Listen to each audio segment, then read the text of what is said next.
बच्चों, आज हमारा जो विषय है यह है पृथ्वी की उत्पत्ति। बहुत इंटरेस्टिंग टॉपिक है ये, क्योंकि जब हम रात को आसमान में देखते असंख्य तारे दिखते हैं। हम पृथ्वी को देखते इतनी सुंदर, हमारी पृथ्वी, हमारी प्रकृति कितनी सुंदर है। हम वास्तव में सोचते हैं कि इतनी सुंदर पृथ्वी हमको कहाँ से मिली। इतना खूबसूरत जो वातावरण है, दिन में अलग वातावरण होता है, रात में अलग वातावरण होता है। कितनी चीज़ें हमको पृथ्वी ने मुफ्त उपहार में दी है। हवा, पानी, ऊर्जा, ताप, ये सब हमको मुफ्त में मिला हुआ है। तो ये सब नज़ारे देखने के बाद वास्तव में हमारे दिल में यह निरंतर ऐसे सोच आते रहते हैं कि पृथ्वी की उत्पत्ति कैसे हुई होगी, कैसे ये हरे भरे वृक्ष आए, कैसे जलाया, आदि आदि बातें। और इसी संदर्भ में बच्चों आज हम कुछ चर्चा करेंगे। बच्चों, पृथ्वी कहाँ से आई? यदि हम ऐसा सोचें तो पृथ्वी क्या है? हमारे ब्रह्मांड का एक हिस्सा है, हमारे सौर परिवार का एक सदस्य, हम इसे पृथ्वी को कह सकते हैं। सौर परिवार क्या है? पृथ्वी और उसके 9 ग्रह, इसे हम सौर परिवार कहते हैं। लेकिन यह पृथ्वी या यह सौर परिवार कहाँ से आया? क्या एक ही सूर्य है और इसके 9 ग्रह है? क्या हमारा जो ब्रह्मांड है इतना ही सीमित है, या फिर हमारा ब्रह्मांड और भी विस्तृत है? इन सब बातों की चर्चा यदि हम करें तो हम बहुत अतीत में हमें जाना होगा। ब्रह्मांड कैसे उत्पन्न हुआ? बच्चों, लगभग 15 अरब वर्ष पूर्व ऐसा माना जा सकता है कि ब्रह्मांड जो है वह कुछ घने पदार्थ जो बहुत अधिक तापमान से युक्त था और इसका घनत्व जो है असीम था, ऐसे पदार्थ का एक गोला विद्यमान था। अचानक इस गोले में विस्फोट होता है और विस्फोट के साथ ही यह पूरा पदार्थ जो है यह चारों तरफ बिखर जाता है। इनका विलगाव होता है, बिखराव होता है, विस्तार होता है।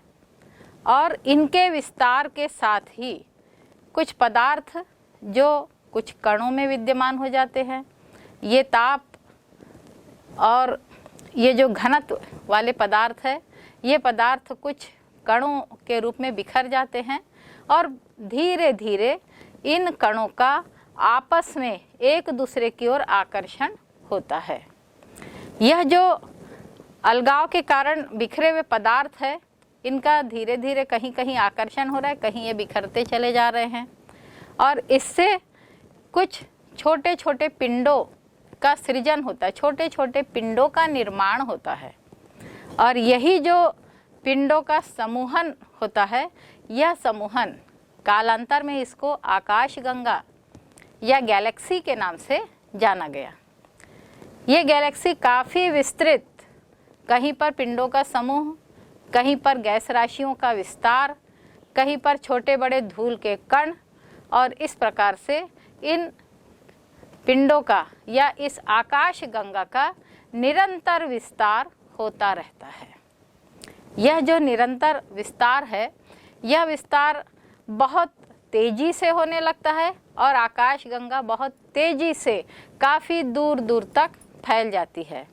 इतनी दूर कि हम सोच भी नहीं सकते कि आकाश गंगा का विस्तार कितने दूर तक हो रहा है। और फिर इस प्रकार से यह फैलाव निरंतर जारी होता है और निरंतर जारी होने से फिर आकाशगंगा में जो छोटे छोटे पिंड बनते हैं, इन पिंडों का भी कभी कभी विस्फोट हो जाता है।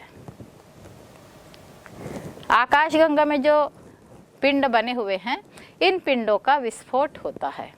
ये पिंड तारों के रूप में निर्मित होते हैं और इनके विस्फोट के साथ अब कई तारों का निर्माण होता है। तो बच्चों, आकाशगंगा में अनेक तारे हैं और इन तारों में एक तारा जो है यह हमारा सूर्य है। तो सूर्य जैसे असंख्य तारों का निर्माण इस आकाशगंगा के विस्फोट से हुआ और फिर इन तारों में कई तारे दूर दूर बिखर गए। ये तारे एक दूसरे से पर्याप्त दूर चले गए। फिर अचानक एक तारा, इसमें भी विस्फोट होता है और इसके विस्फोट से फिर कई छोटे बड़े जो पदार्थ हैं, ये पदार्थ ब्रह्मांड में चारों तरफ फैल जाते हैं। तो ये जो पदार्थ फैले हुए हैं, इन पदार्थों में कुछ छोटे कण, कुछ बड़े कण, कुछ गैस राशियाँ, तापमान, यह सब विद्यमान होता है। कुछ छोटे छोटे जो पिंड होते हैं, ये पिंड आपस में एक दूसरे को आकर्षित करते हैं और उसके फलस्वरूप कुछ बड़े बड़े पिंडों का निर्माण होता है। यह पिंड धीरे धीरे अपने आसपास के पदार्थों को आत्मसात करते हुए अपने आकार को बड़ा करने लगता है और इस प्रकार से ग्रहों का निर्माण होता है। और यह जो ग्रह है, यानी एक तारा जिसका विस्फोट हुआ, यह सूर्य है और उस सूर्य से विस्फोट के बाद कुछ पदार्थ बिखर गए। ये बिखरे हुए पदार्थ एक दूसरे को आत्मसात करने लगे और आत्मसात करने के बाद इन पदार्थों का आकार निरंतर बढ़ता चला गया और कालांतर में यह ग्रहों के रूप में हमारे सामने में आते हैं। यह जो ग्रह है, इस प्रकार से हमारा ग्रह और सूर्य के साथ मिलकर के सौर परिवार का निर्माण होता है। सौर परिवार जिसमें सूर्य है, 9 ग्रह है, इन 9 ग्रहों में पृथ्वी भी एक ग्रह है, यानी हमारी जो पृथ्वी है यह सौर परिवार का एक सदस्य है। और यह सौर परिवार क्या है?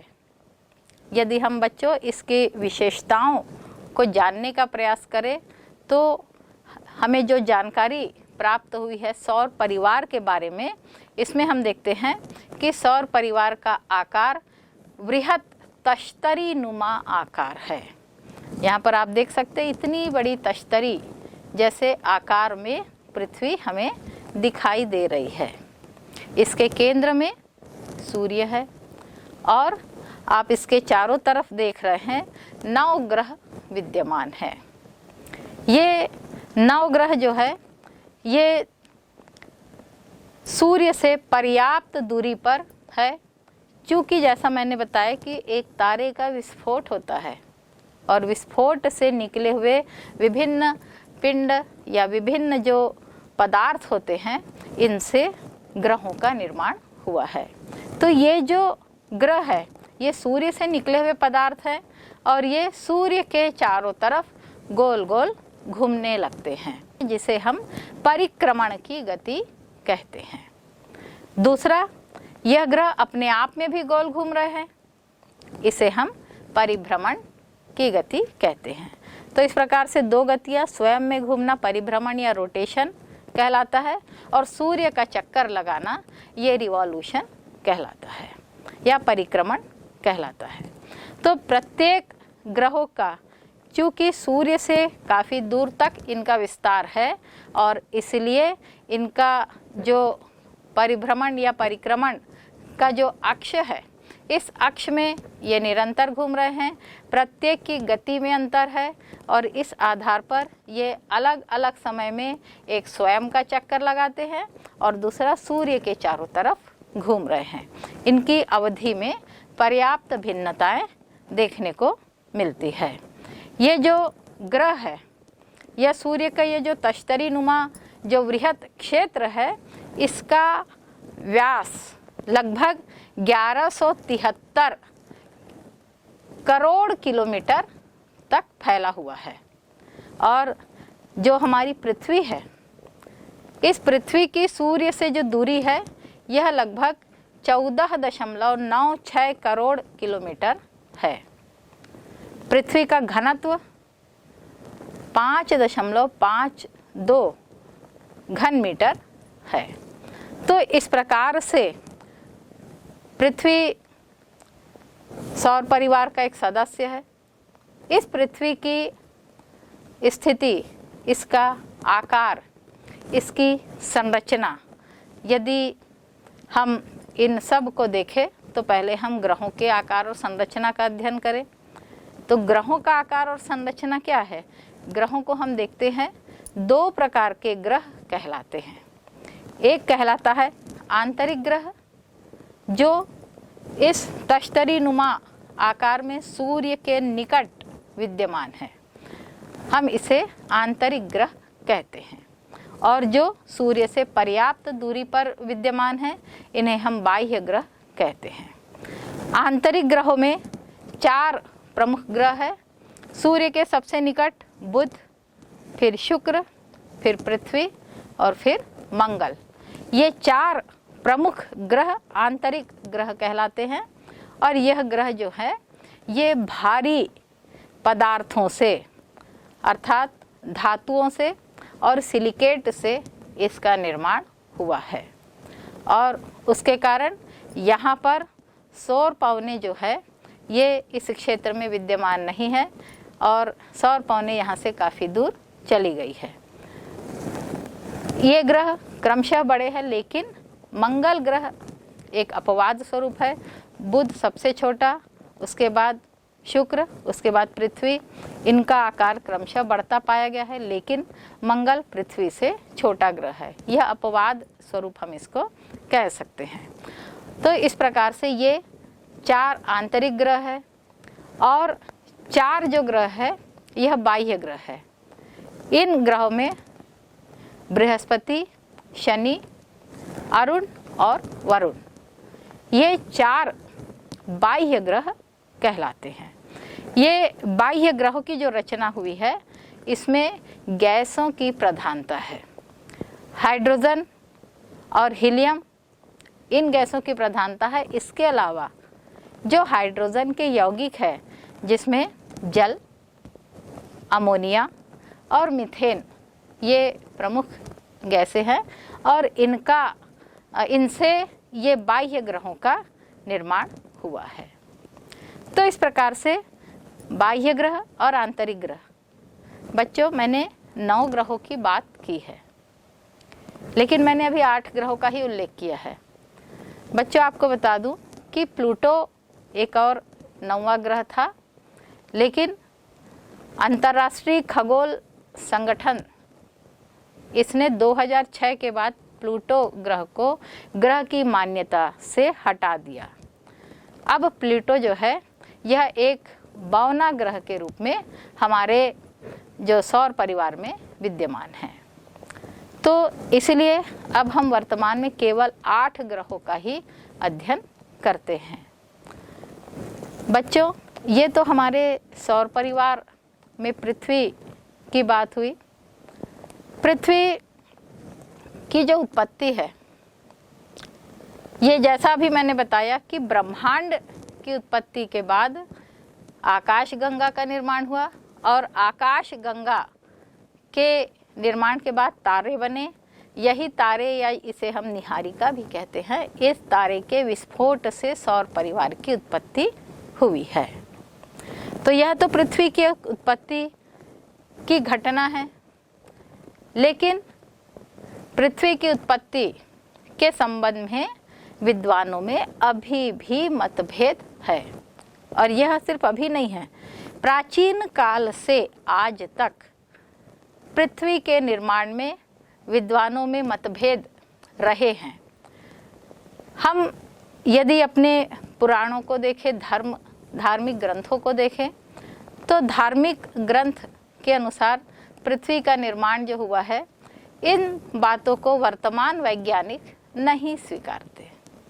और इसलिए वैज्ञानिक विचारधारा के अनुसार, वैज्ञानिक संकल्पनाओं के आधार पर पृथ्वी का जो निर्माण हुआ है, इसमें 2 प्रकार की हाइपोथेसिस या 2 प्रकार की परिकल्पनाएं हमारे सामने में आती है। इन दो परिकल्पनाओं में एक है अद्वैतवादी संकल्पना, हम या परिकल्पना इसे कहते हैं, मोनिस्टिक कॉन्सेप्ट इसे कहा जाता है, और दूसरा है द्वैतवादी संकल्पनाएं, डुअलिस्टिक कॉन्सेप्ट। ये दो प्रकार की संकल्पनाएं हमारे सामने में आती है। अद्वैतवादी संकल्पना के अनुसार एकमात्र सूर्य या जो एकमात्र तारा था एक निहारिका है और इससे पृथ्वी या अन्य ग्रहों की उत्पत्ति होती है। जबकि जो द्वैतवादी संकल्पना है, इस संकल्पना के आधार पर सूर्य के साथ किसी अन्य तारे या अन्य ब्रह्मांडीय तत्वों के संयोग से पृथ्वी या अन्य ग्रहों की उत्पत्ति होती है। तो इस प्रकार से वैज्ञानिकों में जो ये मतभेद है, इन मतभेदों के बावजूद समय समय पर बहुत से वैज्ञानिकों ने पृथ्वी की उत्पत्ति के संबंध में अपने विचार प्रस्तुत किए हैं। लेकिन प्रायः विद्वान यही मानते हैं कि पृथ्वी की उत्पत्ति सूर्य से हुई है और इसीलिए हम इसको पेरेंटल हाइपोथेसिस भी कहते हैं। एक परिवार के तहत सौर मंडल में सौर परिवार है, यानी सूर्य उसका मुखिया है और सूर्य से ग्रहों की उत्पत्ति हुई है, जिसे हम पेरेंटल हाइपोथेसिस के रूप में भी जानते हैं। तो पृथ्वी की उत्पत्ति कैसे हुई, इस संबंध में सबसे पहले फ्रांसीसी विद्वान ने सन 1749 में विद्वान रहे हैं कास्ते दी बफन। इन्होंने पृथ्वी की उत्पत्ति के संबंध में अपने विचार व्यक्त किए और इसके बाद निरंतर वैज्ञानिक विचारधाराओं पर आधारित बहुत से पृथ्वी की उत्पत्ति संबंधी विचार हमारे सामने में आए हैं, जिसमें इमैनुअल कांट, लाप्लास महोदय, रॉस महोदय और लॉकियर महोदय जैसे नाम हमारे सामने में आते हैं, जिन्होंने पृथ्वी की उत्पत्ति के संबंध में अपने विचार प्रस्तुत किए हैं। आइए बच्चों, इसमें से हम कुछ सिद्धांतों का उल्लेख करें। सबसे पहले हम देखेंगे कांट की वायव्य राशि परिकल्पना, गैसियस थ्योरी।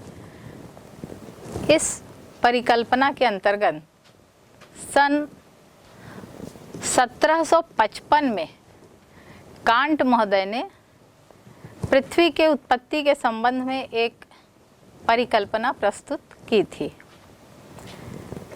यद्यपि इनकी परिकल्पना में इन्होंने वैज्ञानिक तथ्यों का सहारा लिया और इस आधार पर प्रारंभ में इनकी कल्पना को काफ़ी मान्यता मिली, लेकिन बाद में इनके इस परिकल्पना की उतनी ही आलोचनाएं भी हुई है। इमैनुअल कांट ने बताया कि ब्रह्मांड में पहले से ही आद्य पदार्थ बिखरे हुए थे। ये आद्य पदार्थ या प्रीमॉर्डियल मैटर हम इसको कहते हैं, ये पदार्थ ब्रह्मांड में पहले से विद्यमान थे। ये पदार्थ अत्यंत शीतल, कठोर, ठोस और तापहीन थे। लेकिन बाद में कांट ने मान लिया कि ये पदार्थ आपस में एक दूसरे से आकर्षित होने लग गए थे, अर्थात इनमें गति आ गई और ये पदार्थ एक दूसरे के आकर्षण में आने लगे और एक दूसरे से पास आने लगे थे। तो इस प्रकार से कांट महोदय ने इन पदार्थों के एक दूसरे के पास में आने से ये टकराने लगे और टकराने से ताप और गति की उत्पत्ति होती है। ये आपस में टकराए जिससे तापमान उत्पन्न हुआ और टकराने से गति उत्पन्न हुई जिससे ये अपने ही स्थान पर भ्रमण करने लगे। इस प्रकार से कांट महोदय ने बताया कि ताप और गति का आविर्भाव पदार्थों के आपस में टकराने से होता है और निरंतर पदार्थों के आपस में टकराने से या ये पदार्थ धीरे धीरे बढ़ने लगे, इनका आकार बढ़ने लगा और बढ़ते बढ़ते ये एक बृहत रूप धारण करने लगा था। इस प्रकार से ताप में निरंतर वृद्धि हुई और अपने आकार को बढ़ाने के साथ इसकी गति में भी निरंतर वृद्धि होने लग गई थी और निरंतर गति में वृद्धि के कारण ये काफ़ी तेज़ी से घूमने लगा और इसमें इतनी तेज़ी से घुमाव होने लगा, परिभ्रमण होने लगा, जिसके फलस्वरूप ये संपूर्ण पदार्थ जो है ये मध्य से तेज होने लगे और इससे केंद्रोपसारी बल का विस्तार होता है। केंद्रोपसारी या सेंट्रीफ्यूगल फोर्स जो है यह निरंतर विकसित होने लगा और उसके फलस्वरूप मध्यवर्ती भाग जो है वह हल्का होकर के इसमें उभार आने लग गया था और इसकी गति और तेज हो गई। इसके फलस्वरूप क्या होता है कि मध्यवर्ती भाग के उभार आने से, इनकी गति तेज होने से किनारे के जो पदार्थ है उसकी गति अपेक्षाकृत धीमी हो गई और किनारे के पदार्थ धीमी गति होने के कारण कुछ पदार्थ अलग होने लगे और एक छल्ले के रूप में चारों तरफ का जो पदार्थ था एक छल्ले के रूप में बाहर आने लगा। धीरे धीरे यह पदार्थ बाहर आ गया और इसी प्रकार से निरंतर यह गति जो केंद्रोपसारी बल के कारण जो परिभ्रमण तीव्र हो रहा था उसके कारण पहले एक छल्ला बाहर आया और उसके बाद निरंतर 9 छल्ले क्रमशः बाहर निकले। ये जो 9 छल्ले थे ये छल्ले धीरे धीरे गांठ के रूप में परिवर्तित हो गए, इनमें जुड़ाव होने लगा था और एक गांठ बन गई और ये गांठ अपने आसपास के पदार्थों को आपस में आत्मसात करने लगे। ये जितने छल्ले थे उतनी गांठों का निर्माण हुआ था।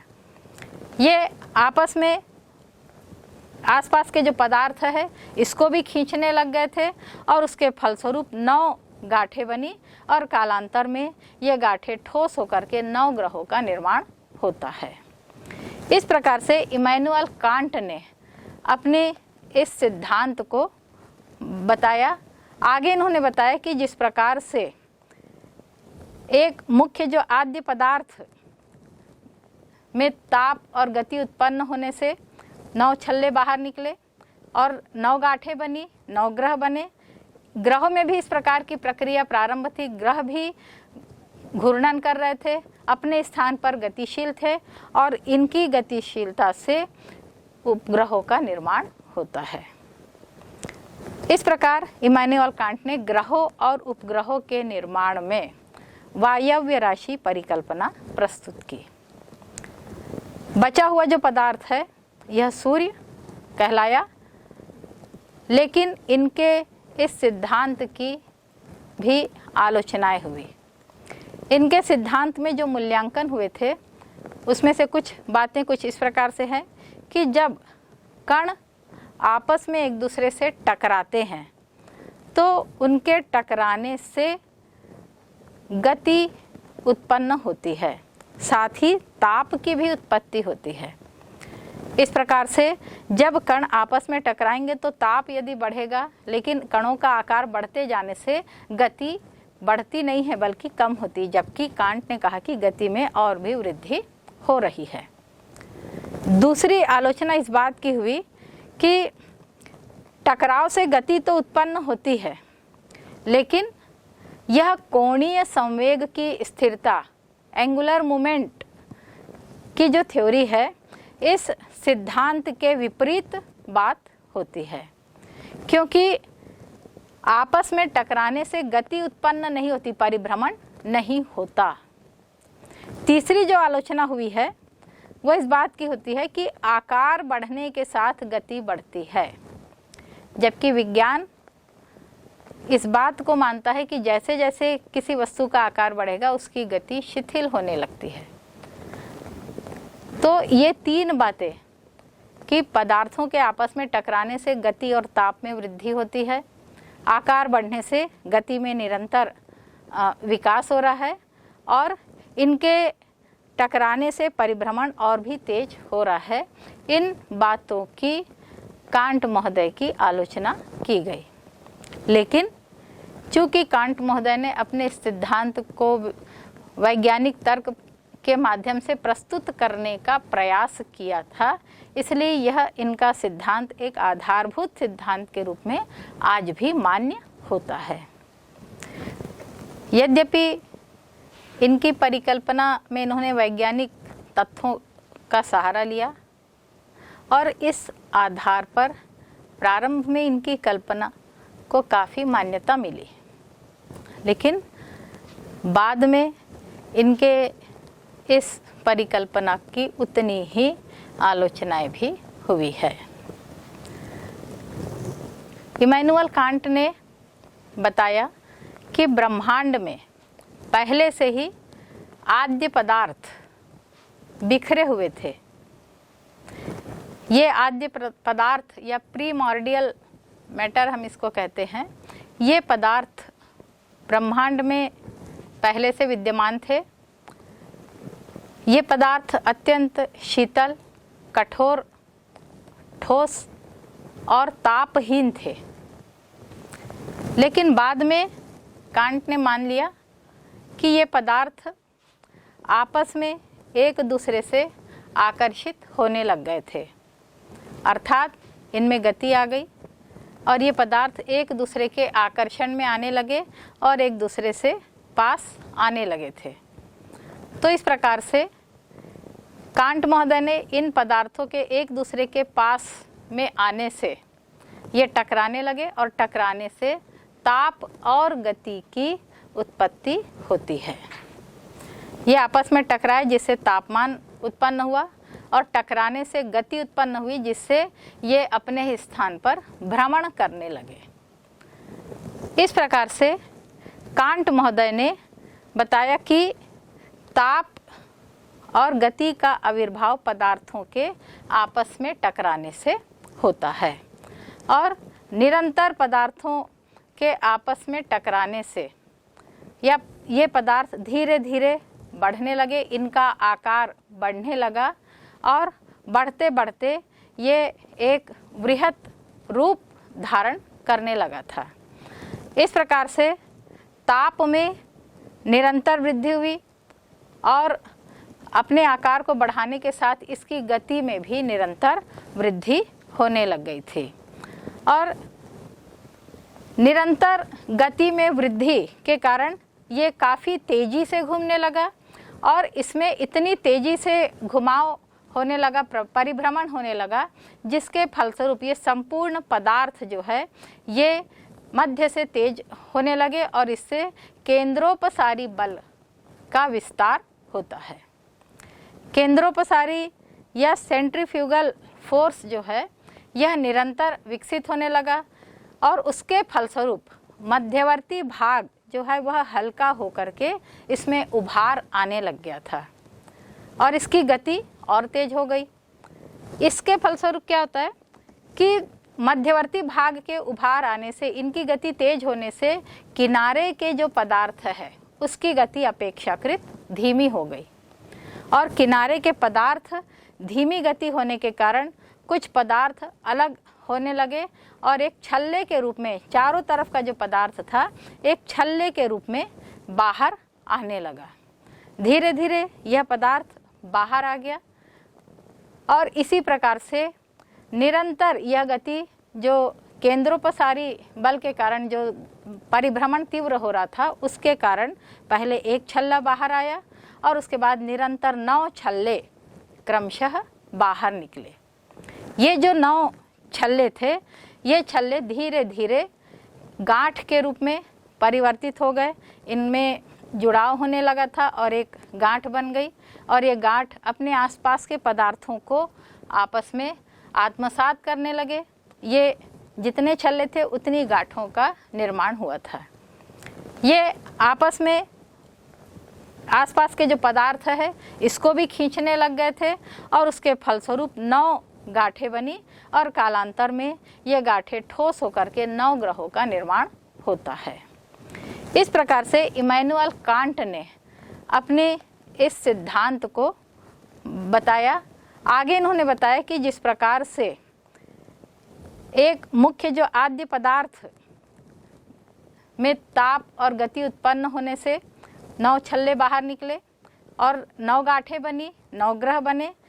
ग्रहों में भी इस प्रकार की प्रक्रिया प्रारंभ थी। ग्रह भी घूर्णन कर रहे थे, अपने स्थान पर गतिशील थे और इनकी गतिशीलता से उपग्रहों का निर्माण होता है। इस प्रकार इमैनुअल कांट ने ग्रहों और उपग्रहों के निर्माण में वायव्य राशि परिकल्पना प्रस्तुत की। बचा हुआ जो पदार्थ है यह सूर्य कहलाया, लेकिन इनके इस सिद्धांत की भी आलोचनाएं हुई। इनके सिद्धांत में जो मूल्यांकन हुए थे उसमें से कुछ बातें कुछ इस प्रकार से हैं कि जब कण आपस में एक दूसरे से टकराते हैं तो उनके टकराने से गति उत्पन्न होती है, साथ ही ताप की भी उत्पत्ति होती है। इस प्रकार से जब कण आपस में टकराएंगे तो ताप यदि बढ़ेगा, लेकिन कणों का आकार बढ़ते जाने से गति बढ़ती नहीं है बल्कि कम होती, जबकि कांट ने कहा कि गति में और भी वृद्धि हो रही है। दूसरी आलोचना इस बात की हुई कि टकराव से गति तो उत्पन्न होती है, लेकिन यह कोणीय संवेग की स्थिरता, एंगुलर मोमेंट की जो थ्योरी है, इस सिद्धांत के विपरीत बात होती है, क्योंकि आपस में टकराने से गति उत्पन्न नहीं होती, परिभ्रमण नहीं होता। तीसरी जो आलोचना हुई है वह इस बात की होती है कि आकार बढ़ने के साथ गति बढ़ती है, जबकि विज्ञान इस बात को मानता है कि जैसे जैसे किसी वस्तु का आकार बढ़ेगा उसकी गति शिथिल होने लगती है। तो ये 3 बातें कि पदार्थों के आपस में टकराने से गति और ताप में वृद्धि होती है, आकार बढ़ने से गति में निरंतर विकास हो रहा है और इनके टकराने से परिभ्रमण और भी तेज हो रहा है, इन बातों की कांट महोदय की आलोचना की गई। लेकिन चूंकि कांट महोदय ने अपने सिद्धांत को वैज्ञानिक तर्क के माध्यम से प्रस्तुत करने का प्रयास किया था, इसलिए यह इनका सिद्धांत एक आधारभूत सिद्धांत के रूप में आज भी मान्य होता है।